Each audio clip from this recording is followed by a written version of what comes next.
Where are we going? Dunkirk.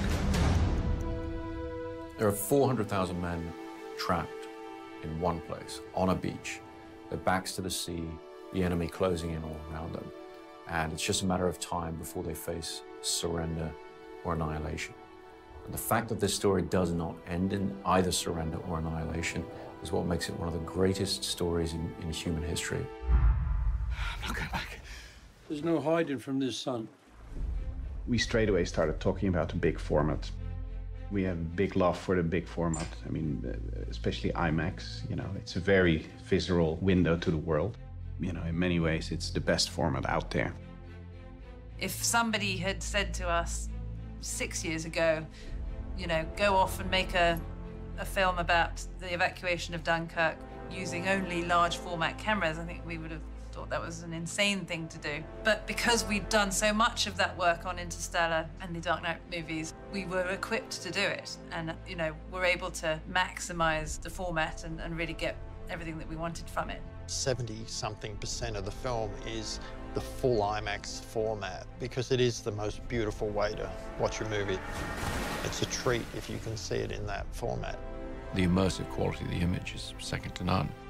We really try and create the sensation that I would describe as virtual reality without the goggles. The huge challenge is the size and weight of the cameras. So our feeling was if we could find a way to do it physically, the payoff would be well worth it.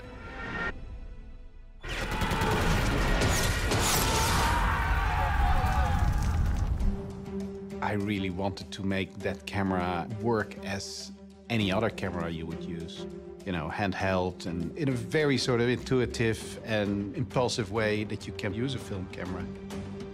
With the story structure on Dunkirk, you have a lot of different points of view. So we're always, you know, in the cockpit of the Spitfire up in the air. We're always down, you know, with the guys on the beach or in the water with them. We're always on this yacht crossing the channel.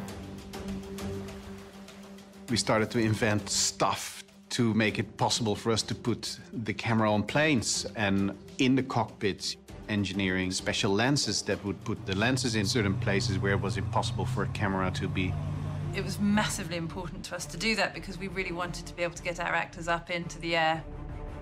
The shots where you see one of the actors in a Spitfire and then just beyond them, another Spitfire, there's really no way that you could create that in a computer. You always end up thinking about things that are impossible and then, you know, trying to make them possible.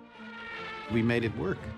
These amazing, massive cameras, a very, very visceral experience, a really tactile experience of being there in these events. The audience really gets the benefit of that large canvas. Particularly in IMAX, I think audiences are really going to feel the jeopardy and the vulnerability that they felt. You know, put yourself in a seat in an IMAX theater and you look at it, you know, you see what it does to you, you see what it does to you emotionally. I just want people to be completely blown away with what they've just seen. We want to give people a really intense ride, really put people there and allow them to feel what that experience would have been like.